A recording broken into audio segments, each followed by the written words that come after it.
Hey there, you guys. So, in today's video, I want to talk about the Stellar Blade demo that dropped a couple days ago.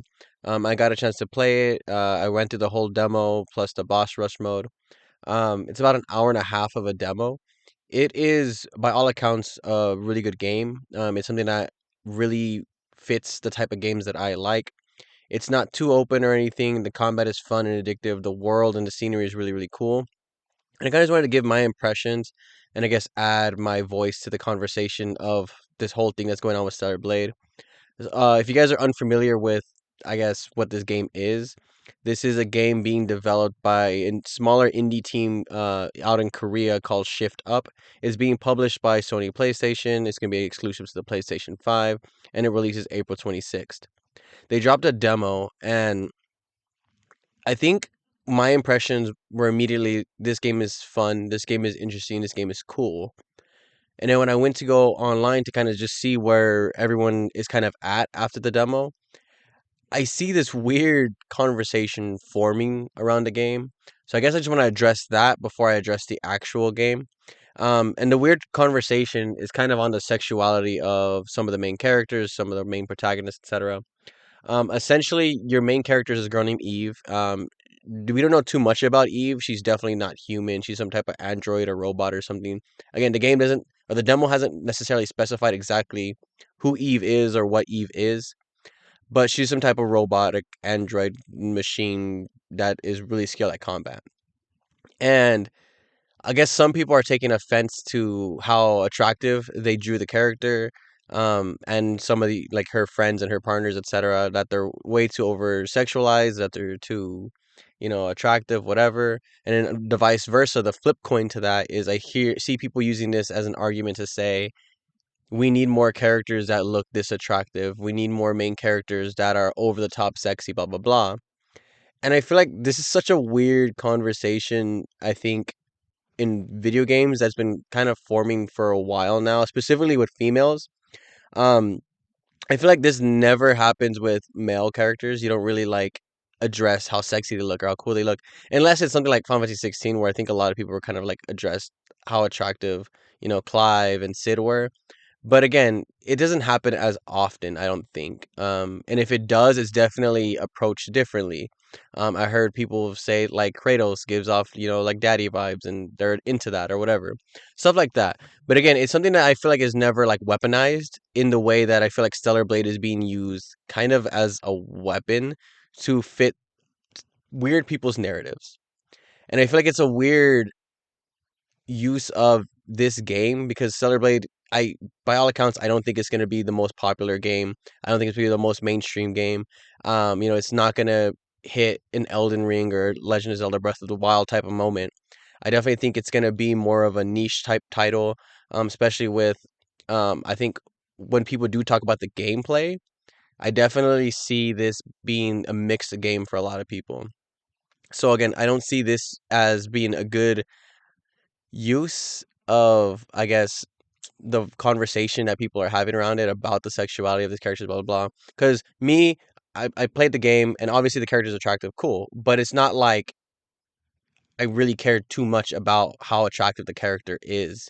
I think she looks really cool. I think she's a character that reminds me of something that I grew up with, things like, Underworld, or movies like Columbiana or stuff like that that I grew up with where you get this really attractive woman who can murder people, and that's kind of one of those things that I think is like a cool idea in media, and we see it throughout all medias, whether it be literature, comic books, movies, TV shows. And I don't necessarily ever found it to be an issue in any other form of media. I've never had an issue with it in video games. I don't care how honestly the game designers choose to design their characters as long as they look cool. And even then, there's been characters that I've, played in video games that I don't think look cool, but the game was really cool, so I stuck around with it, right? So again, I don't think it's a make or break for this game. I don't think it's something that really should garner this much conversation, but it has, so it is what it is. Um, with that being said, I don't really have a strong stance on whether or not game designers should make their characters look more attractive or less attractive, or even if I care about their attractiveness. Because in the end, it's a game. It doesn't really do anything for me. I just care about how the game plays. which transitions us to how this game plays. Stellar Blade's gameplay for me is exactly what I like from gameplay. It's from combat to the way it looks and animates. This is a really really stunning game. It's very very impressive. Um, Something that I see people kind of comparing this game to is Sekiro, which I think is this weird thing that I think a lot of people are doing. They did it last year with Liza P, where a lot of people were trying to compare it to Sekiro. Um, and I feel like that's kind of a weird comparison. And a lot of times people like to compare it to Sekiro because of the parries, right? And I think the thing about Sekiro was the parry was the main focus. Like you want to parry everything. And that was like your golden ticket to pass the game. And honestly, to beat the game, you can't do it without parrying. And I feel like in Stellar Blade, yes, it does have a parry, but I don't think it's your main motive of defense or offense in this game. I think this game has a lot of cool tricks and techniques that, yes, the parry is one of them, but there's also like perfect dodge. There's just regular dodging, there's regular blocking. You can jump around, you can attack them. Essentially, you could beat anything without really needing to parry them. And I think this is where people are trying to put too much pressure on the fact that this game has a parry button, and I think that's a weird, again, it's a weird thing to do. And I feel like that's going to trick up a lot of people when they try to focus too hard on one mechanic versus, like, if you go through the skill tree, there's tons of other really cool things for evasion, for offense, for defense, etc. that excites me. Not to mention that the fact that I think like the parry in this game isn't that difficult. It's not that grueling or demanding. Honestly, the thing that kind of was tripping me up was the perfect dodge or the perfect roll. That was kind of throwing me off in that I didn't really get the timing for that one as much as like the parry. I think the parry came pretty naturally. It's pretty much a parry like in any other game. The only thing that throws me off about the parry is it doesn't really give you a huge advantage, right? Like I like games where when you parry, you get rewarded greatly with like it being your turn. For example, if you're in a fighting game, a lot of fighting games, if you parry someone, you now take the turn so you can go on the offensive directly afterwards. Versus in this game, if they're going like all out of soul, you kind of got to parry every attack first, and then you get to go and take your turn. Which, again, is not a negative, it's not a pro or con, it's just what the game is. And I'm fine with that. Um, the parry is very satisfying. The rolling is satisfying. The attack animations are really, really fun. Um, you have like special moves that you can use after you parry up a certain amount or you deal enough damage. You kind of build up special bars, whether it be like a dash attack where you run up to them and like just strike them. And that's stuff that's really really fun and really really cool. And I think that it adds a lot of flash to this game. Um, I think a lot of people are trying to compare it to Souls as well, and I think like it's definitely inspired a lot by Souls games, but it's definitely different enough where I wouldn't call it a Souls like or a Souls anything really. It's maybe like just pulls inspiration from Souls games. Um, as far as like you have like this little rest spot where when you rest, you get to heal up, fill up your like potions, etc., as well as upgrade your character. And then every time you go and use that rest spot, the enemies regenerate, which again, it's something that is definitely pulled from the Souls games, definitely pulled from Software games, but it's a really cool feature that I think a lot of games should start adding in their, tool base and their mechanics and whatever. It's a lot of really cool things that I think Souls games do that a lot of games can benefit from. And I think this game is using those like type of things smart. I think they're pulling a lot of things from Souls games that a lot of people like without trying to stick too hard to what makes a Souls game a Souls game. Um, for example, a lot of those games are RPGs. This game does not feel like an RPG at all. There's no level ups that I was able to really see. There is a skill tree, but that is more like akin to like an action adventure game. So this game for me is a very linear action adventure game. As far as being linear, there is some exploration to go around, right? You can jump through some like buildings, you can climb some walls, etc. You can veer off slightly from the beaten path, but it's not really the purpose of this game. Um, the exploration really just serves as like finding extra treasure chests, etc., to find like different loot, which I encourage you guys to do throughout the demo. Kind of look around because aside from that, something that this game does really really well is like the set pieces, the areas, the environment. It definitely tells a story without really needing to tell you the story directly. Um, as far as just like what happened to Earth, right? Because this game is taking place on Earth. Earth has been decimated. It's been like in a post-apocalyptic world, etc. You're not exactly sure what happened to Earth. At least right now, because we only played the demo, it's like only an hour demo. So there's still a lot to be said, but it's clear that there was people who lived on this planet, people who died for this planet, etc. And you can find like letters and notes throughout the world that kind of like help tell the story, the last moments of the people on Earth. Stuff like that that I think I really, really appreciate in games, especially coming out more recently.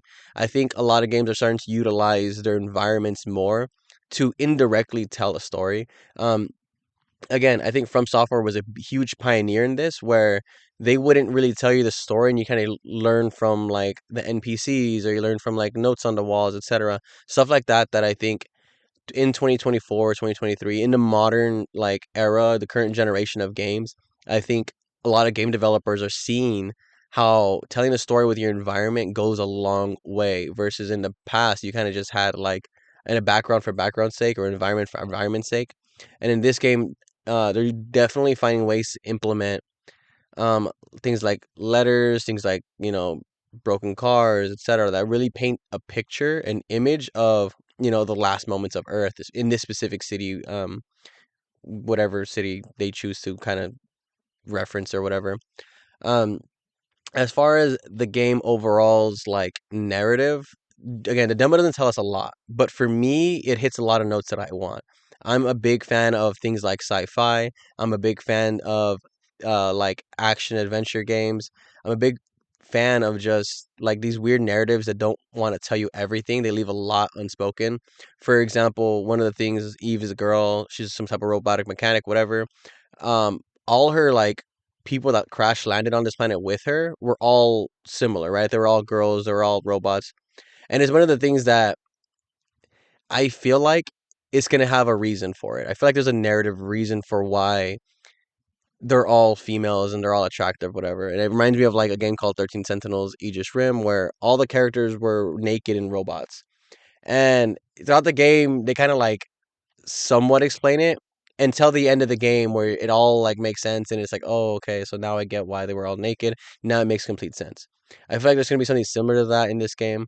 Um, Besides that, there's not too much to like wonder, minus just like why are they here? And I think that's the biggest question I think a lot of people are kind of like not asking themselves. I think a lot of people kind of missed the story of this game. I think a lot of people were saying, I don't really know what's going on in this story. Um, and I think it's pretty clear that there's, robots who crash landed on Earth. Not exactly sure why. Eve pretty much is the last surviving of the people that crash landed with her. And she partners up with this guy, Adam, who kind of saved her life. And now they're kind of working together to do whatever it is Adam's trying to do. Um, it's a very, surface level of the story, and I'm sure they're going to dive deep into what's going to happen in this world. And ultimately, I think they did a good job of like showcasing a world that has a lot of promises, and as long as they deliver on those promises narratively, I think it'll be a good sci-fi story. I think Stellar Blade, so far from what I played, is an outstanding game. From specifically the gameplay, I think, again, the boss encounters, the regular enemies, all of the fights and encounters for me were enjoyable. And honestly, I wanted to play a whole lot more of this game. So this game is a game that I was excited for going into this year, but after playing the demo, it definitely lives up to all expectations that I set for it.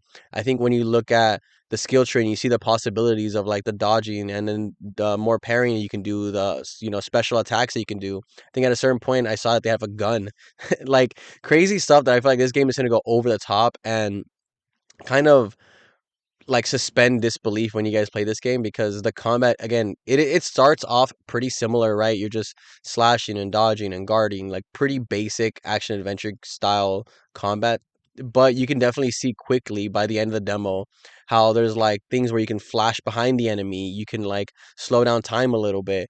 It definitely feels like a good mixture of like, you know, mid 2000s Devil May Cry, Bayonetta, Platinum style combat systems with, Souls like, features where you're kind of more one on one against an enemy, where it is a little bit more thought provoking, where you can't just run in there guns blazing, you will get decimated. You have to kind of think it out and kind of pace yourself a little bit. And I think that's one of the things that is going to be really fun about this game is the strategizing behind all your skills, all your tool sets, and the enemy in front of you.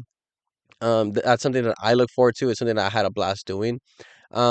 I do say that there is times I get carried away in the game, and I do kind of like go a little bit, as though I'm playing Devil May Cry or something. It's just, again, that's just not what this game is. So if you're someone that doesn't like to be a little bit more patient, you kind of just like to like hack and slash, etc., this game is going to be an adjustment for you. But I do think that when you adjust properly, it'll make sense and you'll fit right in. It just takes a little bit of like slowly easing your way in. I think a lot of people mentioned that they felt this game was really, really hard. I don't think it was necessarily over the top hard. It's definitely not as punishing as like a Demon Souls or Dark Souls is. It is definitely a lot more forgiving. I think the boss fight took me 3 tries to do. And I really should have done it my second time, but again, I got carried away.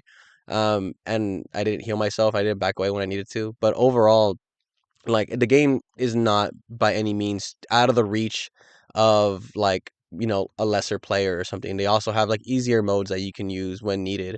Um, Anyways, the game comes out April 26th. I'm very excited for it. I'm very hyped for it, and I definitely can't wait to check it out.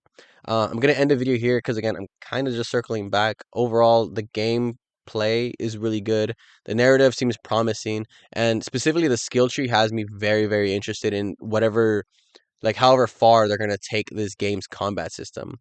If you guys like this video, do me a favor and like this video. Please consider subscribing because that does help me out tons. Let me know down below if you guys played Stellar Blade, if you guys have any thoughts on Eve's, over sexualized character, or just if you even care about it at all.